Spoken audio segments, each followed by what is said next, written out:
ప్రేక్షకులని కొత్త లోకంలోకి తీసుకెళ్లేదే సినిమా. అలా ఒక కొత్త లోకాన్ని క్రియేట్ చేసి మనల్ని సర్ప్రైజ్ చేయడానికి మధ్య వచ్చింది కొత్త లోక అనే సినిమా. 1922లో జర్మన్ ఎక్స్ప్రెషనిస్ట్ ఫస్ట్గా ఒక సైలెంట్ సినిమా తీశాడు. అదే మొట్టమొదటి డ్రాకులా సినిమా. ఒక నావెల్కి అడాప్టేషన్. ఆ తర్వాత హాలీవుడ్లో చాలా వ్యాంపైర్ సినిమాలు వచ్చాయి. తనకి ఇష్టం లేని వాళ్ళు, తను పగబట్టిన వాళ్ళు ఎవరైతే ఉంటారో వాళ్ళకి వెళ్ళటం, ఆ మెడ మీద కాటేయటం, దాని నుంచి రక్తాన్ని తాగేయటం, తర్వాత అతను కూడా వ్యాంపైర్గా మారటం.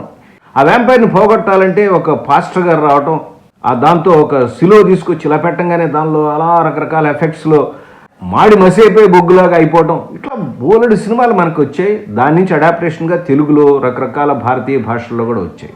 చాలా రోజుల తర్వాత మళ్ళీ మలయాళంలో ఈ సిరీస్ ఒకటి స్టార్ట్ అయింది. అదే లోక చాప్టర్ 1 చంద్ర అని. ఫస్ట్ అంటే ఒక సిరీస్ లాగా ఒక యూనివర్స్ క్రియేట్ చేసి దానిలో ఫస్ట్ ఫిల్మ్గా రిలీజ్ చేశారు.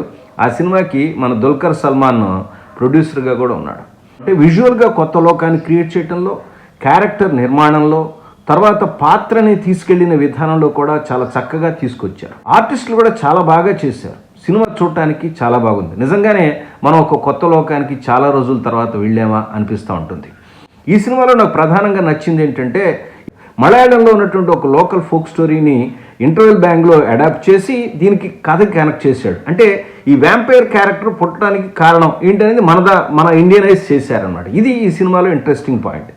డ్రాకులా సినిమాలు లేదా హర్రర్ సినిమాలు, ఇలా వ్యాంపైర్ సినిమాలని లైక్ చేసే వాళ్ళకి ఈ సినిమా తప్పకుండా నచ్చుతుంది. సినిమా చూడండి, తప్పకుండా నా రివ్యూను కూడా ఒకసారి చూడండి.